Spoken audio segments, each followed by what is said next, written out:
Hello and welcome to Only Connect, the quiz that combines fiendish detective work with light entertainment. It's like Sherlock Holmes playing Give Us a Clue. I met Eunice Stubbs once in a restaurant. But enough of my fabulous theatrical anecdotes. Let's meet the teams. On my right, Henry Patinez, a committed bibliophile who draws lines through dots for a living and has worn the same shirt for every one of his Only Connect appearances. Nick Mills, a software tester who owns over 2,000 books and is in the 10th year of a long-distance relationship. And their captain, Stephen Pearson, a librarian who was taught PE by Ewan McGregor's father and met his wife after she sent a congratulatory email when he won a radio quiz. United by a soft spot for strategy, they are the Chessmen. Stephen, you beat the Gallifreyans in the quarter-final, and here you are in the semi-final. What's been the secret of your success so far? Oh, I think probably accentuating the positive and eliminating the negative. That's the spirit. You are trying to eliminate tonight. On my left, Rob Hanna, a native Liverpudlian who once abseiled down Canning Street Police Station and recently adopted a nigh goose. Craig Element, a keen bridge player who once barged into Sophie Ellis-Bextor on live television. And their captain, Gareth Kingston, a marketing manager who, in 2006, spotted a former Secretary-General of the UN in a shopping centre. Like Jethro Tull, they are living in the past. They are the History Boys. Gareth, you beat the linguists in your quarter-final. What's been the secret to your team's success? I think we've prepared quite well. I think we've been very good at analysing where we could improve, and we've had luck and ridden it. Well, both teams have done brilliantly to reach the semi-final, but only one of them can make the final. We will decide that by playing a quiz and looking at who's got more points at the end. History Boys, you won the toss, so you'll be going first. Please choose an Egyptian hieroglyph. Could we have the lion, please? The lion. What is the connection between these clues? Here's the first. PHP, hypertext, well, this is a competing language, isn't it? Do we want to go next? Next, please. GNU's not Unix. Are these campaigns? GNU's not Unix. This is computing related anyway. It is, yeah, definitely. Should we go next? Next, please. The TTP project. I don't know what that is. It's all computer related. It is. It's a computer campaign. Hypertext preprocessor. It's open source. Next, please. Wine is not an emulator. Are these campaigns? It's to do with computing languages. 3 seconds. This is to do with computer programming and campaigns. Not the answer, I'm afraid. So, Chessmen, you have the chance of a bonus point. Well, Henry tells me it's either called a recursive acronym or a backronym. They are recursive acronyms. Henry, what do I mean by that? It's using the word GNU as part of the acronym. So, anyway, that's how I would describe it. That's right. If you look at the words, they almost spell themselves. PHP, those are the opening letters of PHP Hypertext Preprocessor. GNU, GNU, GNU's not Unix, they are mostly computer languages. The TTP project is something in the Dilbert cartoon. Wow. Dilbert is asked, would you like to join the TTP project? And he says, maybe. What does it stand for? And they say, TTP stands for the TTP project. Recursive acronyms. Well spotted. So you get the bonus point, and it's your turn to choose a question. Horned viper, please. The Horned Viper. These are going to be picture clues. What connects them? Here's the first. I don't know who that is. It's a guitarist, but beyond that... Okay, next, please. VHS.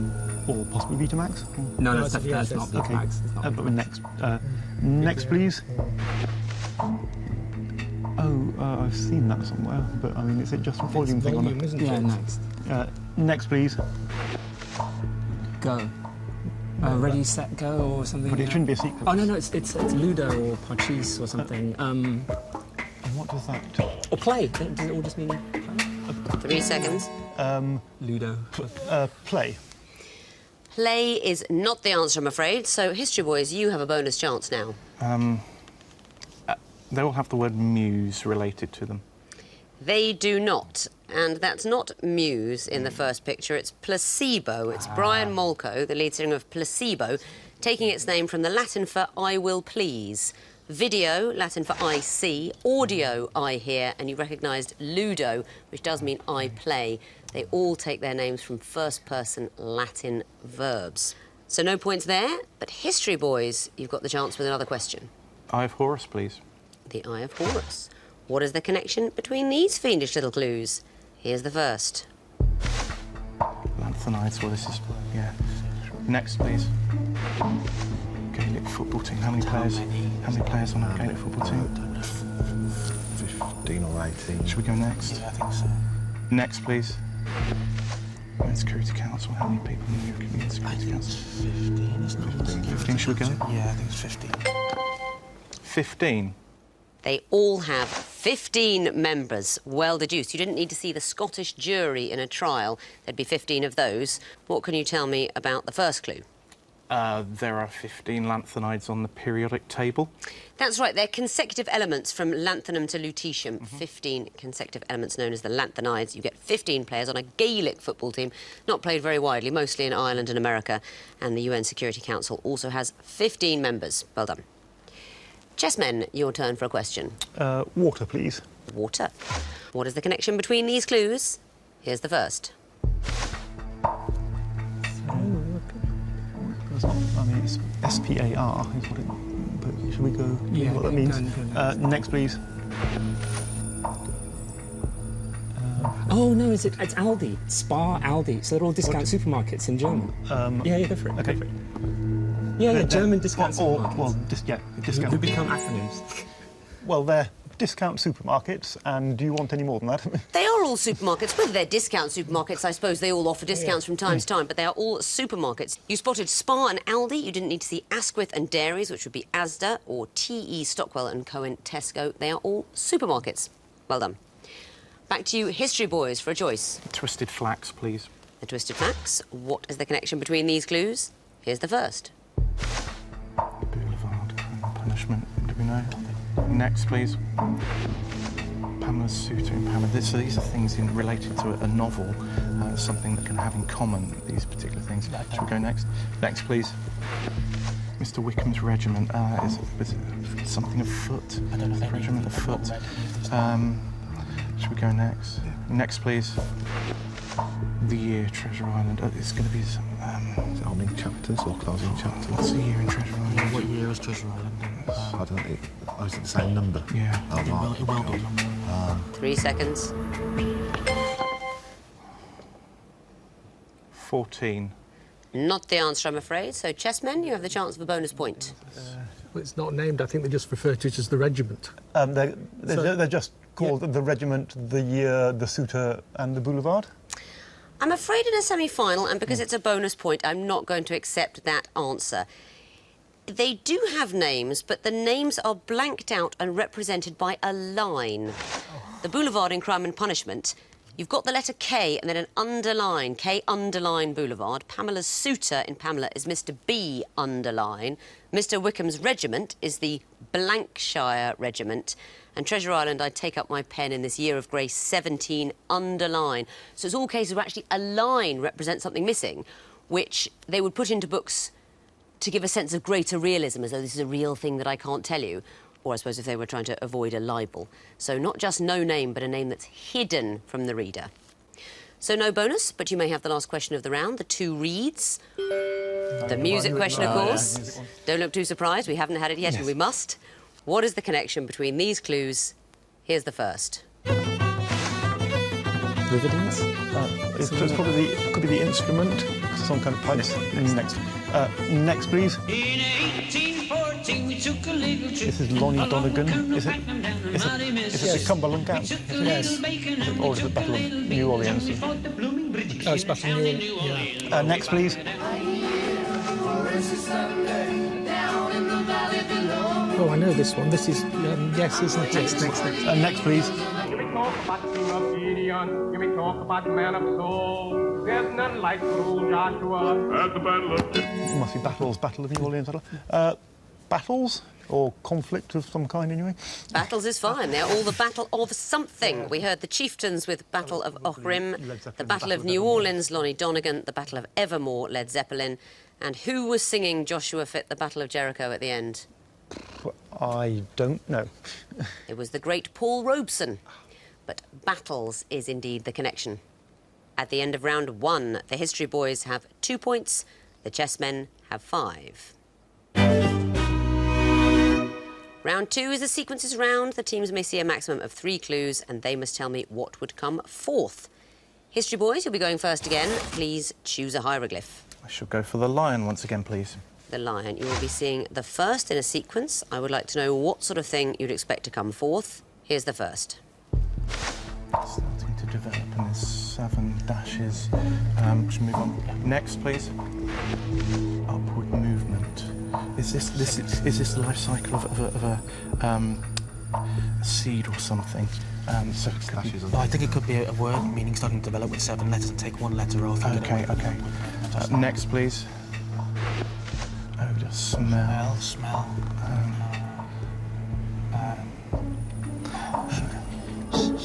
Starting to develop. Upward movement. Rise. Are these touch, taste, smell? 3 seconds.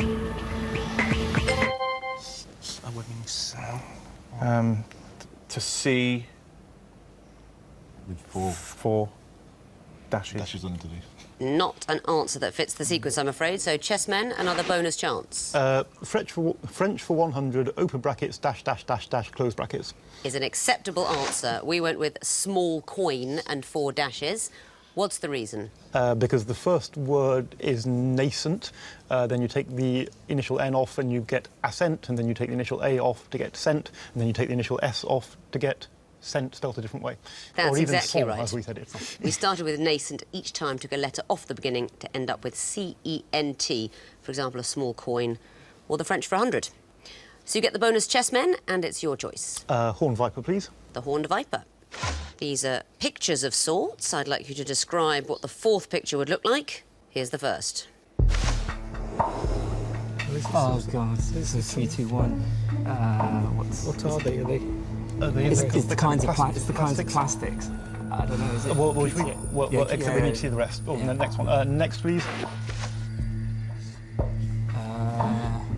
Go to the next one. Next, please. Maybe PTFE. 1 PTFE. Or is it PET? Or P. Okay, which do you think? PET. What is that? Polyethylene terephthalate. And then PTFE. PET. 1 PET. You think that? 1 PET, or 1 with arrows going around it and then PET under it.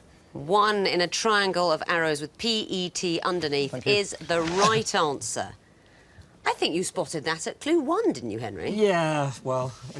We didn't know what it was going to be. We just knew approximately what it was going to be. Well, what it turned out to be is plastic recycling code. So LDPE, that's for low-density polyethylene, and then PVC, everyone's familiar with that, at least my neighbours seem to be. HDPE, that's high-density polyethylene, and what is represented in the last picture? Polyethylene terephthalate. Exactly so. And you need to keep an eye on these when you're putting things in the recycling, because you can't put them all in there. Very well calculated. Back to you, History Boys, for a question. 2 reads, please. 2 reads. Now, this is going to be a music sequence, so I want to know what sort of thing you'd expect to hear in 4th place. Here's the first. Any clue? Morning. Next, please. It sounds like something. Something growing. Next, shall we go next? Next, please.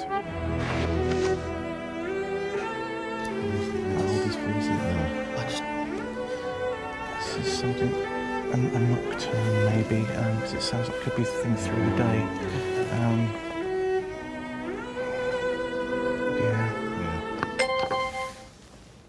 A nocturne of some type. Be more specific. So like Moonlight Sonata, something that's related to the evening or night time. Not the right answer, I'm afraid. So, Chessmen, you have the chance for a bonus point. Well, our best guess is that it would have to be something like a double bass concerto, but we don't know if anybody's written one, but we'll say a double bass concerto. I will accept a double bass concerto. You're thinking perhaps of the concerto for double bass by Koussevitzky. Of course, that's right. Yes. We heard Brahms' Violin Concerto in D major, Bartók's Concerto for viola, Elgar's Cello Concerto in E minor. The stringed instruments are getting bigger, so I wanted to hear a concerto for double bass. Sadly, in the music sequences, we don't get to hear the last clue, but I think we all know Koussevitzky's Concerto for double bass. So, 1, 2, 3. That's about the gist. Very nicely played.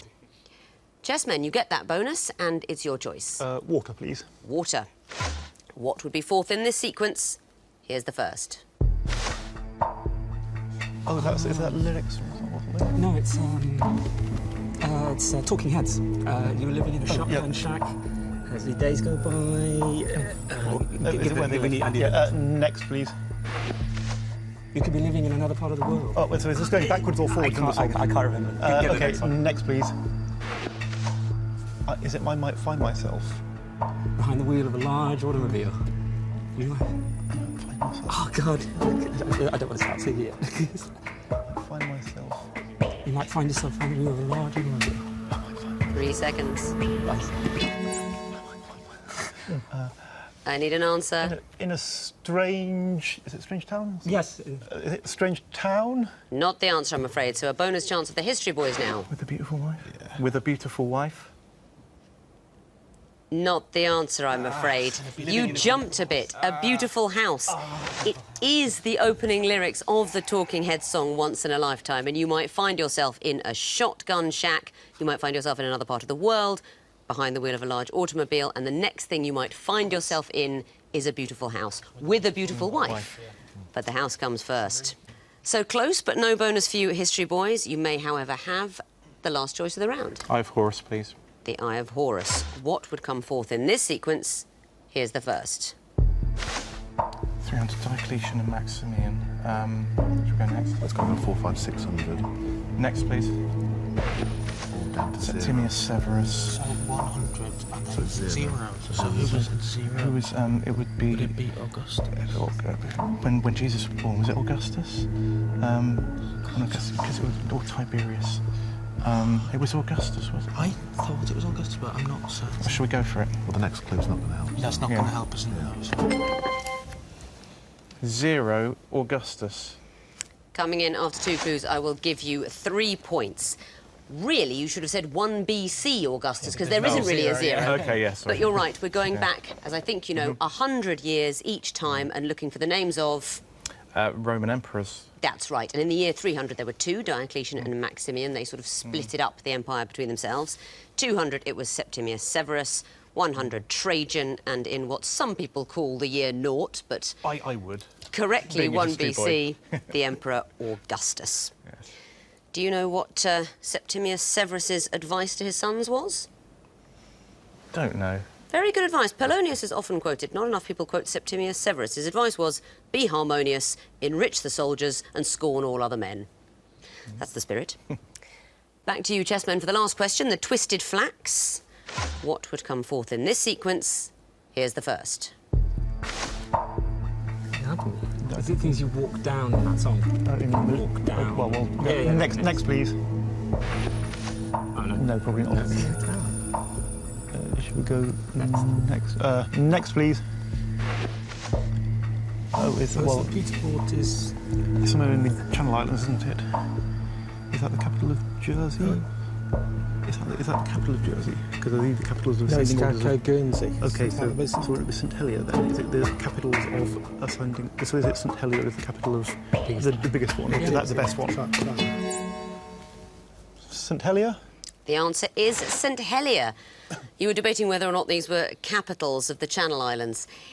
Well, the first one, Sark, doesn't actually have a capital. The Avenue is the largest settlement. So the largest settlements on the Channel Islands in increasing order of the size of Ireland, with the biggest island, Jersey, at the end, and its capital, St Helier.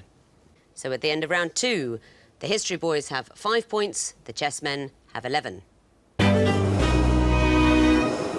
I think it's time for a horrible semi-final connecting wall. Chessmen, you'll be going first this time. You've got the choice, lion or water. Which would you like? Water, please. OK, you have 2.5 minutes to solve the water wall. Starting now. Ash, oh, hang on. There's Benjamin, Joseph, Simeon, Gad, Asher. I think those are the only sons of Joseph there. So there's Asher, Benjamin, Simeon, Gad, miss out Joseph. Asher, Benjamin, Simeon, Joseph, miss out Gad, miss out Simeon. Right, good. Okay, so there are mountains. Logan, K2, Kenya, and Oyos de Salado are all mountains. So, Opos, K2, Mount Kenya, and Logan. Are there any other? That could be a mountain, perhaps. Some of them. We'll try. Go for the mountain. Get it. So it's what is it? K2, Logan, Mount Kenya, and Oyos. So we've missed. So we tried that 4. If we think it might be that. So no, but let's assume that might be a mountain. So if we've missed out that one, we'll miss out that one. Miss out that one. Oh, right. Okay, right. 3 strikes and you're out now. It must be Pope Leo the Ninth. Perhaps they didn't Or really exist because I can't see enough popes there. Oh, Eurovision Song Contest winners: Johnny Logan, Dana International. Quinn. No, not Dana International. Dana for Ireland, Johnny Logan for Ireland, somebody Quinn for Ireland, and I would imagine somebody Martin for Ireland. So perhaps I'm reasonably confident about that because I don't think any of those 4 look like Irish winners. But we, well, let's give us a little bit of time to think about Leo the Ninth, Simeon, Formic, K9. Well, he's a Doctor Who dog. Can they all be dogs? They could all be dogs, actually, fictional dogs. Formic. No, formic acid. Okay, they're puns. Puns. Oh, Leo 9. Leo 9 is to do with lions. Formic is to do with ants. Simeon is to do with... Yes. And right, so it's Martin, Dana, Logan, and Quinn. So that is 4 points for the groups. I can't leave you to chat. What about the connections? The first blue group, starting with Asher, what are they? They are sons of Jacob in the book of Genesis. They are 4 of Jacob's 12 sons in the Bible. And the green group, starting with K2. They're the second highest mountains on their continent. They're the second highest mountains on their respective continents. Yes, Ojos del Salado in the Andes, and where's Dictau? I have no idea. Caucasus, the second highest peak in Europe after... Mount Elbrus? Or... Mount Elbrus would be the highest mountain. And the pink group, starting with Logan. We think they're some of the many people who won the Eurovision Song Contest for Ireland. That is absolutely right. Johnny Logan, Dana, born Rosemary Brown, Linda Martin and Amir Quinn, who won in 1996. Irish winners of Eurovision. And the last group, starting with Leo X, or however you choose to read it. They're puns on adjectives describing creatures. So leonine means like a lion, leonine. Canine, a dog. Simian, some kind of ape. That's right. And formic, like an ant. That is a perfect answer. They sound like adjectives pertaining to various animals. So, 4 points for the groups, 4 points for the connections. You get the bonus 2 points for getting it all right on this horrible wall. You've scored the maximum 10. Very well done. Time to bring back the history boys and give them an equally horrible semi-final connecting wall with 16 new clues and see what they can do about solving it. History boys, you're going to be getting the lion wall because water's been taken. You have 2.5 minutes to solve it, starting now. Hephaestus, of the hearth, goddess of the hearth, Vulcan. There's lots of painters. There's Brazilian footballers, Didi, Cafu. Pele, Socrates. What about any of these? Duccio? Could be. Leonardo's a footballer, isn't he? Oh, yes, of course, yes. Okay, so we've got... Pele's a Hawaiian goddess, but not spelled like that, though. Okay, but Pele and Hephaestus and Vulcan could all be... Oh, Pele's a goddess of fire in yeah, in and so is Hephaestus and so is Vulcan. Agni is the Hindu goddess. Okay. 3 strikes and you're out now. Plenty of time. Pullet, capon are both chickens. What do you think? Broiler is a chicken, so one of these... Two sons. So if we go... Duccio presumably is a these painter. two... Yeah. That's it. You solved the wall. That's it, quick and easy. So you get 4 points for the groups you found, and I'll give you more points for the connections. Socrates, but I don't know what that sign means. Maybe it's Socrates. Leonardo, Didi, Cafu. It's a Brazilian football player. They are Brazilian international footballers. And the next group, starting Peel or Pale or Pele, what's that? These are gods or goddesses related to fire and the hearth and things like that. That's right, they are fire deities. You're right that Pele is the Hawaiian goddess of fire or volcanoes. And what about the pink group? Dali, Warhol, Duccio, Tintoretto. These are all painters, I guess, artists. Yeah, well, Dali, Warhol, Tintoretto, they're all artists. I'm going to need another connection in this semi-final. Oh, they're all artists who took a name other than their own, maybe? I'm afraid that is not true of all of them. They are all artists who painted The Last Supper. OK. That is the connection. Enough. And the last blue group, pullet, capon, poussin, broiler. These types of chicken. All types of chicken. So that is 4 points for the groups you found and 3 points for the connections. Let's have a look at the scores. The History Boys have 12 points, the Chessmen have 21. So a bit of work for you to do, History Boys, but it can be done in round 4. There's so many points available. Not least because if the teams make a mistake by so much as one letter, they lose a point. This is the round where we take the vowels out of well-known names, phrases and sayings and squidge up the consonants and ask the teams what are those hidden clues. So fingers on buzzers, teams. Enunciate with care as I tell you that the first group are all twin towns.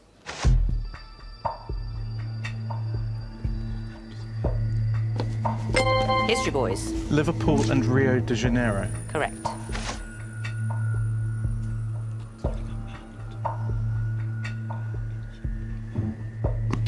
Chessmen. Nottingham and Harare. Correct.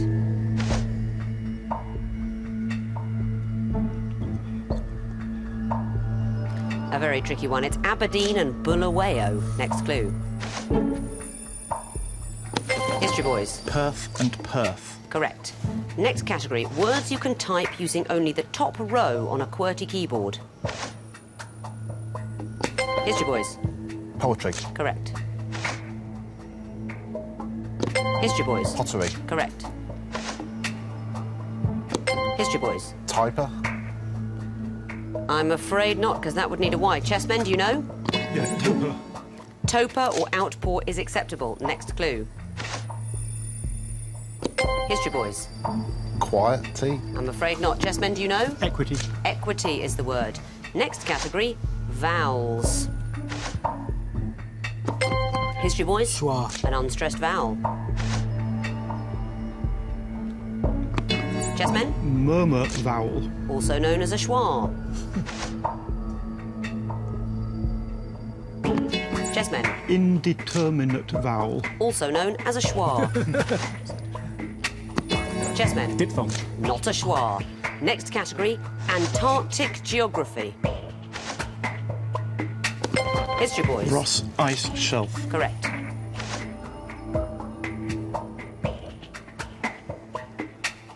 History Boys. Amundsen Sea. Correct.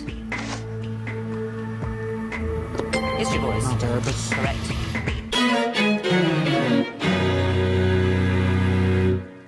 Well, that is the end of the quiz, and I can tell you that with 27 points and through to the final, it's the Chessmen. But after a brave round 4 and a great performance in the series overall, finishing an honourable second like Scott himself with 18 points, it's the History Boys. Thanks for coming back. You've been brilliant. It was lovely to see you, and I'm sorry to say goodbye. Chessmen, many congratulations. You are through to the final. We'll be seeing you again. So, Una Stubbs was having a pint of prawns. I went over and I said, "Your Guinness has turned into crustaceans." Well, she screamed. And so I turned to the person next to her who was having the seafood salad. I couldn't immediately think of something to say about that, so I went, "But we'll be squids if we can." The matron didn't like it.